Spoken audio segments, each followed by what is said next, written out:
Thanks for listening to Baxie's Musical Podcast. If you like what you hear today, be sure to like it, share it, give it a big fat review, and while you're at it, tell everyone you know about it too. You can also follow us on Instagram, TikTok, and Facebook for regular updates about upcoming guests. Today, we're brought to you by Metro Chrysler, Dodge, Jeep, and Ram at Chicopee. Be sure to stop by their state-of-the-art dealership next to BJ's and Big Y on Memorial Drive, or stop by MetroJeep.com and make it Metro. And then drive home in your new Metro Chrysler, Dodge, Jeep, Ram today.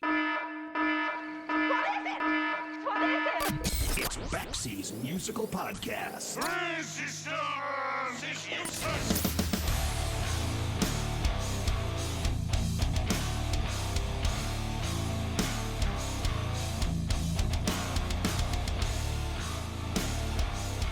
Every now and then, I'll book an interview with somebody not fully realizing the full scope of everything they've done.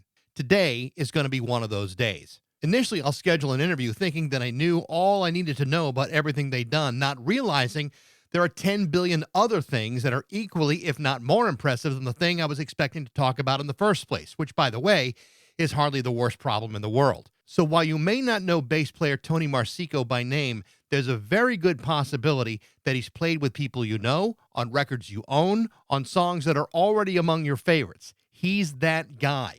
So when my friend Tex Mosley of the Neverland Ranch Divinyls reached out and asked me if I wanted to talk to Tony Marsico from the Cruzados, I said, hell yes. The Cruzados were a fantastic band that stemmed from the Plugz, one of the earliest punk bands from Los Angeles in the 1970s. They were also one of the first largely Hispanic punk bands during that time as well. They were also the band that was responsible for scoring the cult film Repo Man in 1984. The Cruzados, on the other hand, were a band that were signed by Clive Davis himself from Arista Records, given loads of amazing opportunities, and also released 3 really great records during the 1980s. What I did not realize is what Tony Marsico did after the Cruzados. Since 1987, Tony has played with Bob Dylan, Neil Young, Willie Nelson, Marianne Faithful, Linda Ronstadt, Roger Daltry, the Divinyls, Juliana Hatfield, John Doe, and many others. He also spent more than a dozen years playing with Matthew Sweet. He's released over 25 albums of his own music, including some with his jazz trio, the Martini Kings. His music has appeared in several films and TV shows. He's acted in several successful films. He's written 4 books. And in 2020, he revived a new version of the Cruzados with the likes of Lauren Molinaire from The Dogs, who appeared on this podcast last year as he was promoting his new band, the Slantanistas. So where do you begin with a guy like this? I guess we'll find out with my guest today, Tony Marsico, on Baxie's Musical Podcast.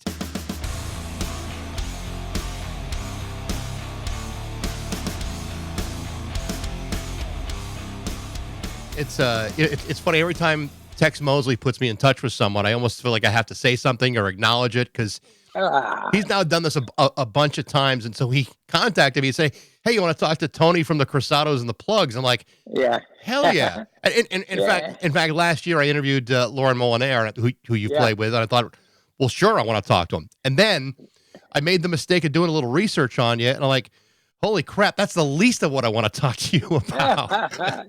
Tex is awesome, man. He's a Philly guy like me, so yeah. And he's been a pal forever.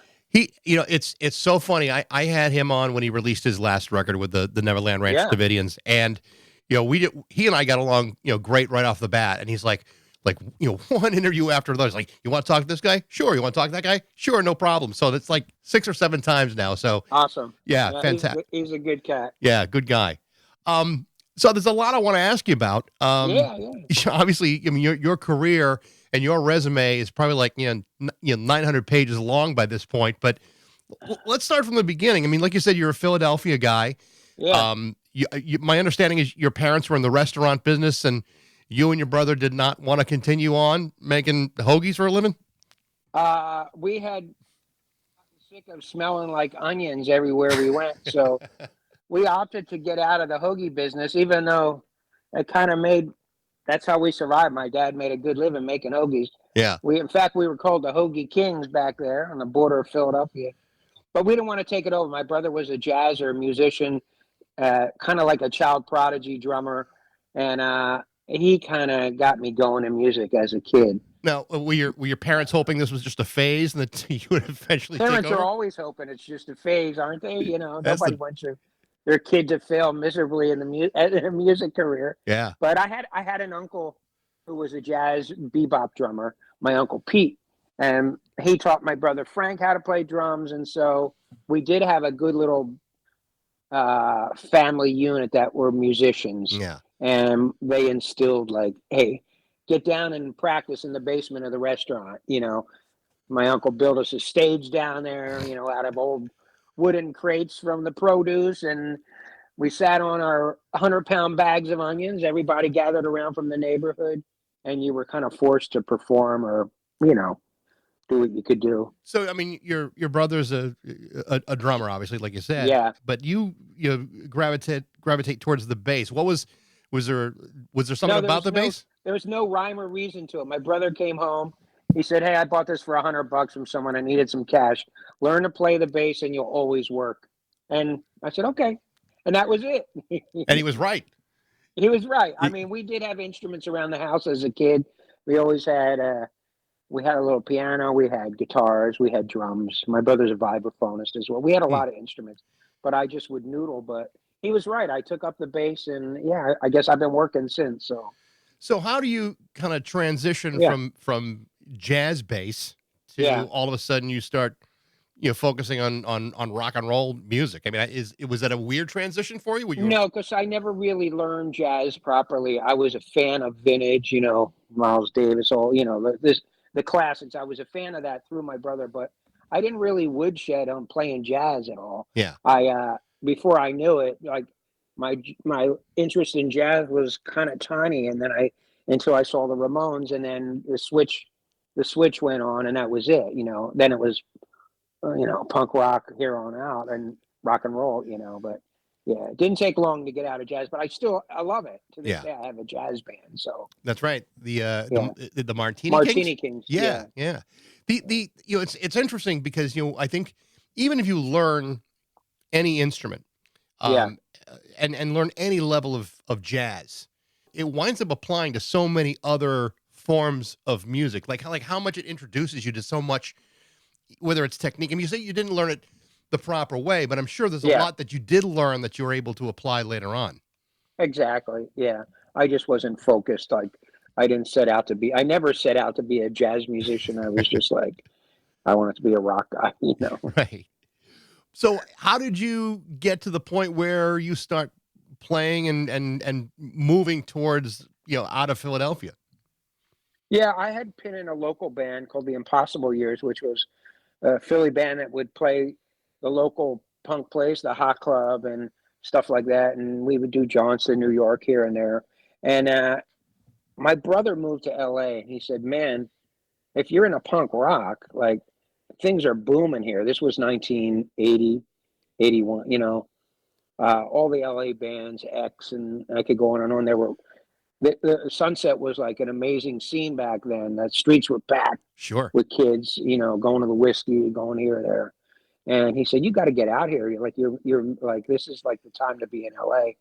And I still think to this day it was the best time LA's ever seen as far as a music scene since the 80s. They had the Doors and they had that scene earlier, but there hasn't been a scene that's been that good, I don't think. Was it, I mean, when you're moving halfway, all the way across the country. Yeah. I mean, was it hard to get into the scene? I mean, did you find that it was, harder to integrate yourself, or was it pretty, pretty welcoming? I didn't really set out to like get into it. I just came out to really like go out and have fun. So I just hit every show that I could, and before you know it, someone said, you're palling around with somebody. "Hey, you want to go to another show? Let's go see this. Let's go do that." And before you know it, you're kind of in a scene. Yeah. And then that's kind of how it happened. Just being a dumb kid wanting to go party and hang out. So how did you get involved with the Plugz? Well, back then there was a local rag called The Reader, which I know DJ Bonebreak got in X through that, and every band got in through this little Reader free rag that would be at all the newsstands. And just like everyone else, I was going through ads and Plugz seeking bass player, and I called up and I hit it off with the guys instantly because I don't know why, but I'm Italian, they're Latin, they're just the whole culture, and we had a lot in common. We hit it off. I went and auditioned and got the gig like instantly. So The Plugz have got a pretty, interesting story. I mean, Yeah. it's one of the earliest Latino or, predominantly Latino punk bands. Exactly. They only recorded 2 albums. And I don't know if you've ever been online to see how much those albums are selling for right now. Yeah, I It's know, it's crazy. outrageous. Yeah, Outrageous. I remember this. I would be a rich man had I kept all those boxes of 45s that we had. Tito from our band, we used to deliver them to the local record stores, out of the trunk of his Buick. That was our distributing plant.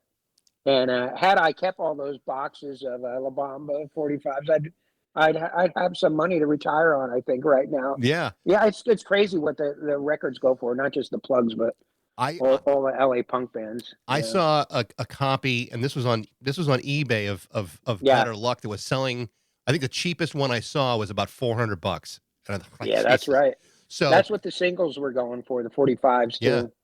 Needless to say, I didn't invest in it. I don't blame you. I decided to maybe wait until there's a reissue at some point down the road. But the thing that the Plugz are most known for, not just because they became the Cruzados later on, right, but scoring the Repo Man soundtrack, which that's right. Yeah. Alex Cox, the director, was a fan of the Plugz. He used to come to all our shows, and he's a wild man, creative, genius, weirdo, freak, which that's why we loved him, Right. And when he was doing Repo Man, he asked us, "You guys want to score this?" And we're like, "Score? What score?"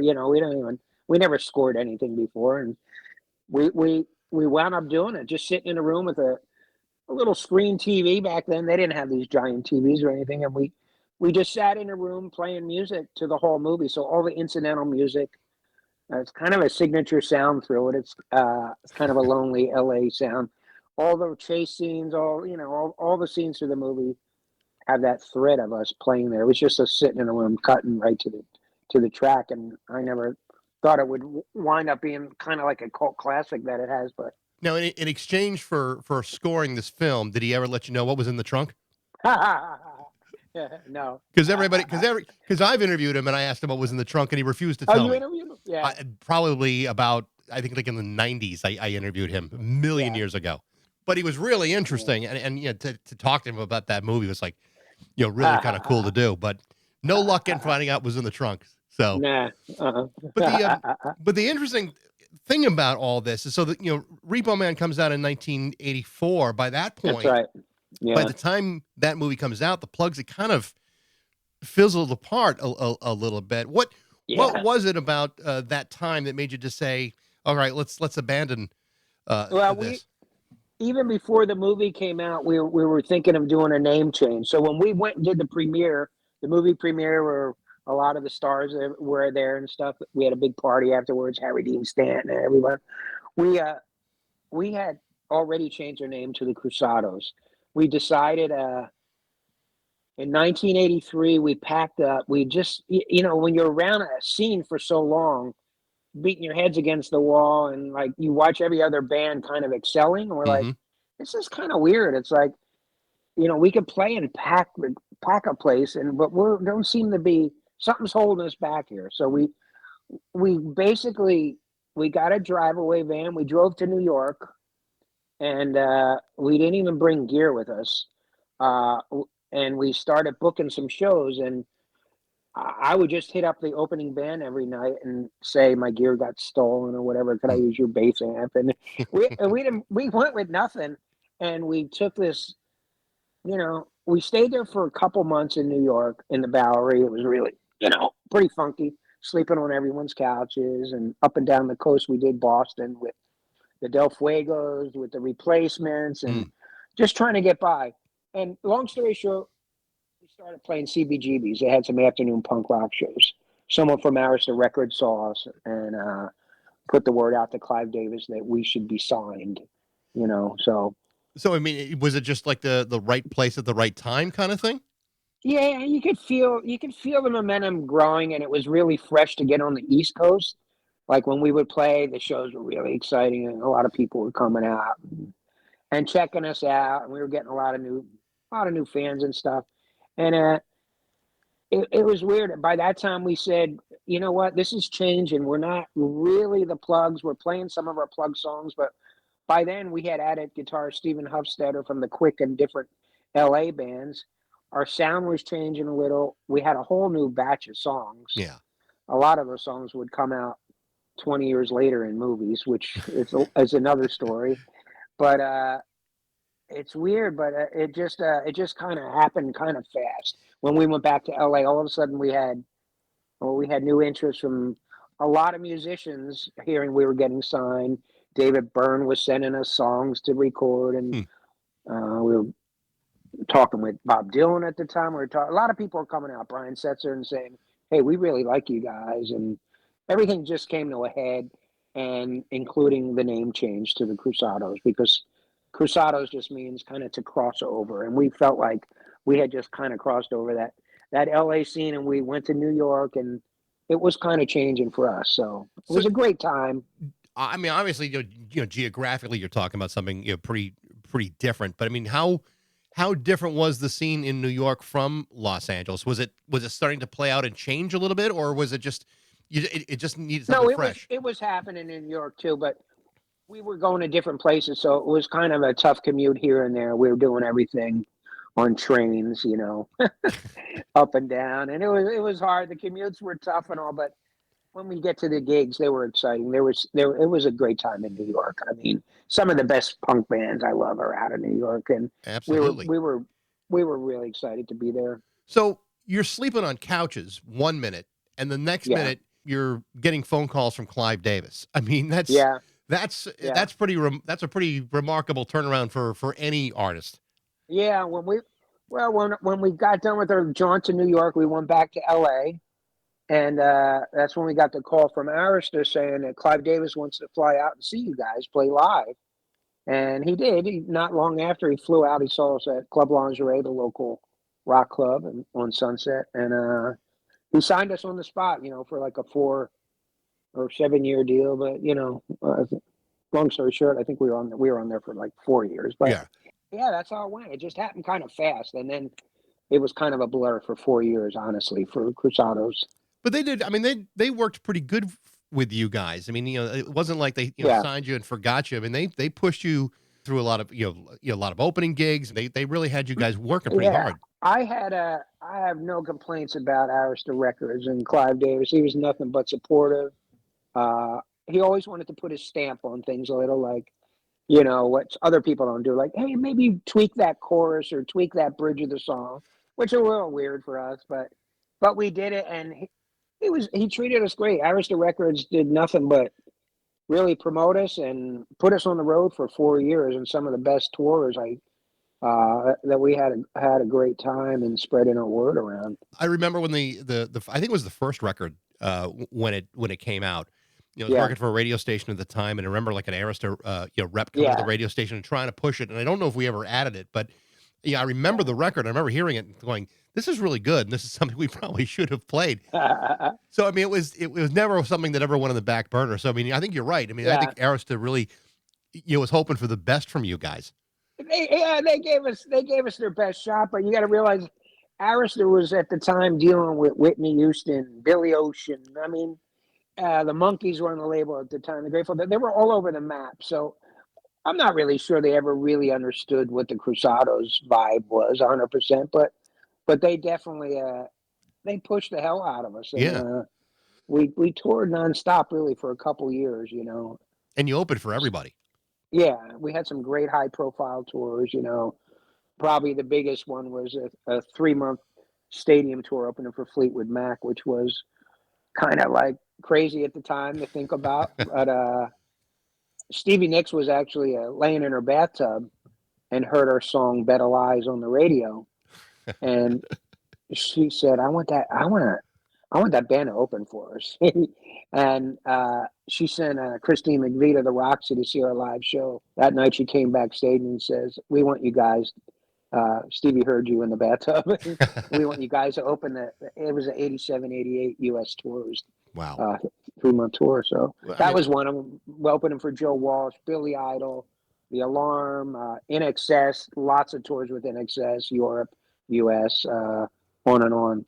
A lot of opening slots. So like you said, you went like a good 4 years. Yeah. You put out those first 2 records, Yeah. and then things started to kind of come apart a little bit with the A Cruzados. lot of it. Yeah, right. So, I mean, what happened to that band? Look, all I can say is it's not like you've never heard it before, me, but I'm gonna, drugs and alcohol kind of ruined our band. From day one, there was always a lot of use and problems, and we just managed to hold on by a thread for a couple years on the road. I have no idea how it happened. Tragically, we lost 2 of our members of the Cruzados, and it was just the same old rock and roll story you've heard a million times. Yeah. It blew our band apart, and and everyone became less focused. When you got to deal with real life problems and issues, the last thing in your mind is trying to write a good song. You got to just you're trying to save your buddy, or Yeah. it wasn't, our heads weren't in the right place to continue. I had mentioned Lauren Molinaire, who was someone that when you brought the band back, I want to say brought it back together, but when you resurrected the band, Lauren was part of that. What led you to reforming it in 2020? The pandemic. I sat around kind of losing my mind like everybody else did during the pandemic, am I ever going to do another gig in my life? And this and that. And then I had a lot of free time, so I started playing a lot of my old songs on guitar and go, God, it would be fun to play these again. I haven't played these in, 35 years. So I had the idea, and I was hesitant. I kind of hate when people reform without all the guys, but I didn't have a choice. Our singer Tito had moved to Austin years ago. He didn't want to be part of LA anymore and do it. And I had lost Chalo Quintana and Marsha Roner, 2 of my best pals in my band. So I don't really have a band at this point to resurrect, Right. So, but I got the bug to play some rock and roll, kick-ass kind of stuff again. And I fell into this band. All these guys I knew back in the day, Ron Young, vocalist, Lauren, I knew from the Dogs. Yep. We had been friends for 40 years. Rob Clennell was a new guy, the drummer. Mark Tremaya, I had known, a good guitar player. So I knew about these guys, and they were all pals with actually in Plugz days too, and Cruzados. So they made it really easy for me. I was going to audition and look for people for a band, and they go, we have a band. We have a rehearsal studio. We have a recording studio to go to. Let's go make, do it. And I was like, it's hard to say no when, something is thrown at you like that. And plus, I hate auditioning people. It's like torture for me. I hate it. So it all worked out. They're a great bunch of guys, So when the original Cruzados broke up, I mean, you were kind of left without a band, and, I assume at some point you're kind of feeling a little bit lost. And then all of a sudden, these opportunities start to come across. And I think the first, I may be wrong about this, I think one of the first ones was with John Doe from X. That's true. Yeah. There was a little downtime, maybe a year or so, where my head was just spinning okay, well, now what the hell do I do in LA? I want to play music. And then the phone started ringing, and then it kept ringing. And John Doe, we were pals from X for years, and he called me up. He said, at the time, I don't even think he had a record deal in Geffen, but he said, hey, I'm putting this band together. You want to do it? Originally, it was John Doe, Greg Leese, a great lap steel player, and Bill Bateman from the Blasters. We were and John and myself. He wanted me to play bass, and John's usually the bass player, but he was on guitar. And we started doing gigs, and we really had a good band there. But then he signed that band to Geffen, but they wanted to replace everyone.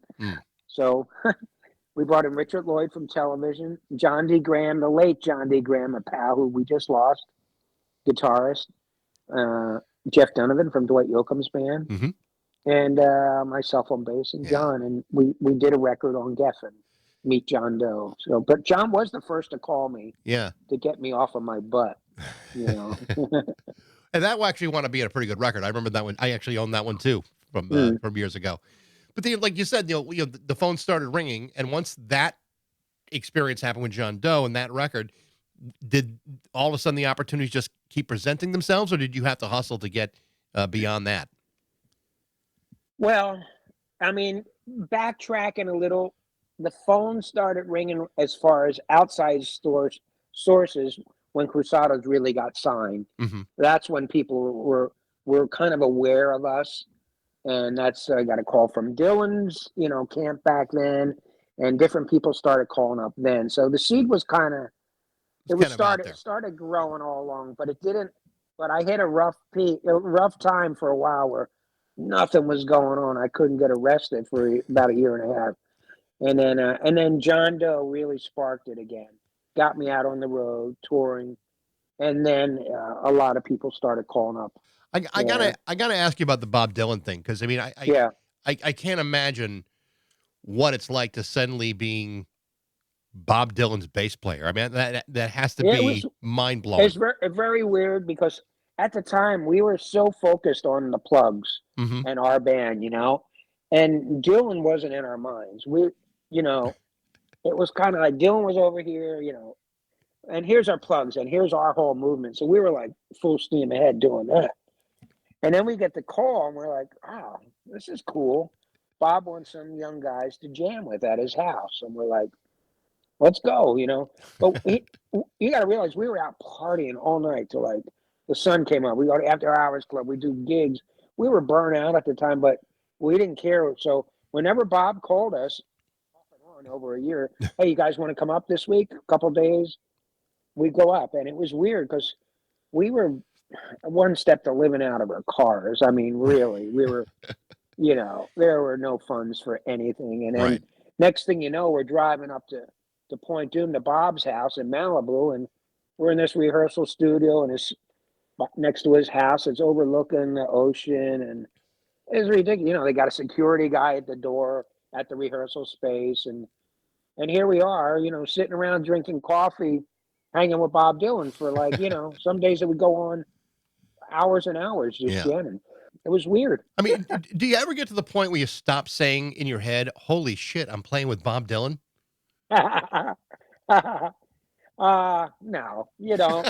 Yeah, I mean, because you're reminded of it all the time. Otherwise, you might actually get a little okay.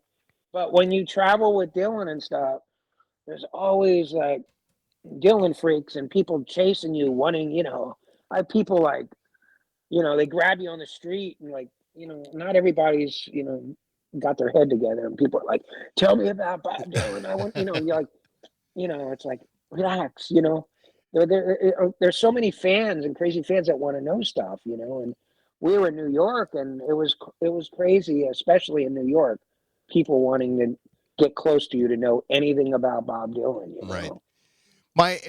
The people that I've talked to that have played with him all kind of say the same thing, that what you expect Bob Dylan to be, that's kind of who Yeah. Bob Dylan is. Yeah, he's very close to what you see for sure. Yeah. Yeah, yeah. That's But pretty that's kind of he pretty was cool. cool. I mean, he Yeah. he gave us free reign. I got to say, Bob never told us once, play this, do that, do that. He just gave us free reign, let us come in and just play and jam with him, you know, which was I thought really cool for someone like Bob. Yeah, right. He could have easily been a jerk or something, but no, he was the guy's so smart, genius, musical genius. I mean, he can remember everything in his brain, every lyric, everything. It's just crazy being around someone that intense. So when you're playing with a guy like a Bob Dylan, Yeah, and then all of a sudden you're playing with a guy like Neil Young, for example, how different yeah. is that experience? Well, the Neil experience was just different the way it all kind of went down. That was another call. A lot of people ask me like, "Oh, have you talked to Neil? Have you talked to Bob?" It's like, no. I do sessions, and you have your little time with these people, and it's a session. It moves on. But Bob's was a little bit extended, but Neil's was like get a call from Neil to go up to his ranch, below San Francisco, go up there for like 5 days, barbecue, play basketball, and when Neil's ready for you, he's going to call you into the studio. So we went up, 2,000 acres, buffaloes, crazy experience. I knew it was going to be surreal. I went in the bathroom as soon as I got there, and like right above the toilet seat, there was like old man 45 framed gold record, uh, and it was a great experience. The Neil thing was really mind blowing, I could tell you, because it was just really Nico Bolas, the producer, me, and Neil, and we Mm, were doing overdubs. And honestly, his band, you don't really need to overdub on. They were great. The tracks are raw. They brought me up originally to overdub on "Rockin' in the Free World," the single right. that they wanted. It didn't need it. You know, Rick the bass player is great. It sounded a little funky, a little rough, raw, but they didn't need me. But I'm not going to tell Neil you don't need me on that. I'll give it a shot. Sure. So I waited around. We went in the studio. I tracked on that one. That one never made the record, and I didn't think it needed it. But we wound up cutting another song. The second single from the record, "No More." I played on that, and that came out. But the best thing about being with Neil gave me such a shot in the arm. At that time, I was about 30 years old, thinking, I remember in the old days thinking, I don't want to be more than like early 30s playing on stage. That's it. I'm done. I don't want to be that old guy on stage. It's Right. pathetic, right? But I went in the studio with Neil and I watched him overdub on the song that we played on. I watched him overdub that whole solo on "Rockin' in the Free World," which is a really long solo. Neil's out there in his ragged glory like he does, the old beat up and hair flying like a 16-year-old kid, rocking up and down in the studio, mega volume as loud as you could play it, same kind of thing. And I just watched him overdubbing, and it gave me such a shot in the arm, like, oh man, I could do this forever. Like, this guy is into this, man. He's the real deal. He didn't need to perform for anyone. He was just into it. That's I And mean I thought, that's really cool because yeah, I remember years ago, it was probably the 80s, and I remember the Rolling Stones were going to go out on the road in the 80s at some point, and the big story was Rolling Stones are approaching 40. I mean, are they getting too old for this stuff? And I'm like, I'm almost 60 now. I'm like, geez, right. yes, I could probably go for a week or two. Yes, of course the Stones are virile enough to handle it. It really showed me, like, man, you could just play forever. Yeah. And then, of course, my wife always says Pine Top Perkins didn't get his Grammy though. He was around 95 or whatever, however old he was. Yeah, he was just getting started at 95. I'm not sure I'm going to make it that long, but there's no reason to stop. Once I saw Neil do that, it's Yeah. like, come on. I mean, you've been in so many different sessions with people. Is there someone that you would say really sticks out as like a really great experience, or something that really was like an important one for you? They're all important in their different ways. Yeah. Like I got something from everyone that I work with. I always seem to get something from like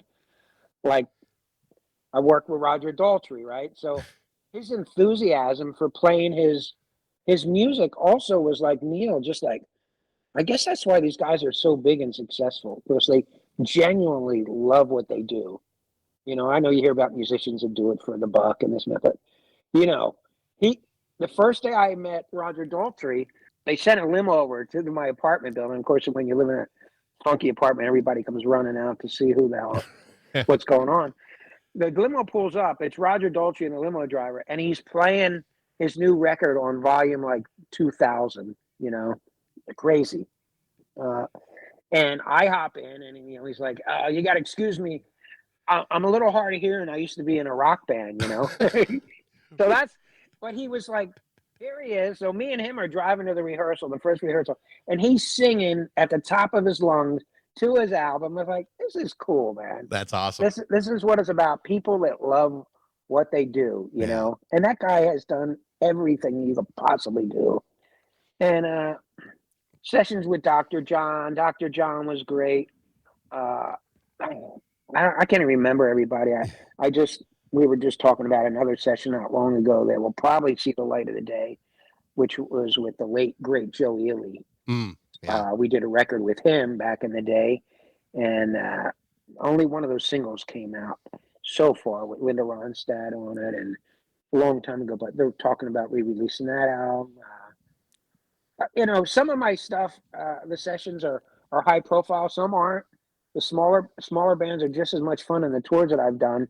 One band that I really had a good time. I know my sessions are all over the map. Like, I did a tour with the Divinyls in Australia. I did their Australian tour, at the height of they had a number one at the time, I Touch Myself. Right. Yeah. And I got to say, that was like, for me, one of the funnest tours I've ever did. We had our own jet. It was a 40-seater with the pilots, and we did the whole tour. We had a really big crew that took up the whole jet and, the full production and all that. And they were at the height of their success over there. But man, those guys could party and have fun. And I like to have fun, man, on the road. I gotta say, if I'm not really having a ball, I'm not gonna do it. I've gotten calls before. I guess I could say this, but I remember Amy Mann asking me to go on the road one time. Giving me the rules of the road. And she's like, "Well, I saw you play with Matthew Sweet, and I came backstage, and you were really having a great time at partying, and I don't want any of that on my tour bus. I like to go back after a gig. I like to read. I like it quiet on the bus. I really don't like playing live. I don't like the record company. I don't." Anyway, it was a list of about 25 things that I could and couldn't do. And I got back from that audition and said, I put a call out. If you're even considering hiring me, I wouldn't do that tour for $1 million because Right. I don't want to go out and be miserable. I want to go have fun. You mentioned Matthew Sweet, and I know you played with him for a Yeah. really long time. And Yeah, almost 14 years. man, he's one of these incredibly underrated songwriters and a great talent. And Yeah. It's a shame that his health has deteriorated to the point Yeah. that it has. But tell me about playing with him. I think he's, like I said, a terribly underrated guy. Yeah, when I first got with Matthew, I love the combination of his kind of music. It's power pop, but not. When I got the call through Greg Leese, the pedal steel player, said Matthew wants someone that could sing, could play bass, but could play rock. He wasn't looking just for someone to play the parts. Matthew at his heart really is a rocker. He just happens to write syrupy, sweet power pop lyrics and melodies. And he's got such a great, unique skill for writing melodies, I think. And it blew me away when we got together in a room and I saw how he really wanted to bash it out. On that gig was also Richard Lloyd on guitar from Television.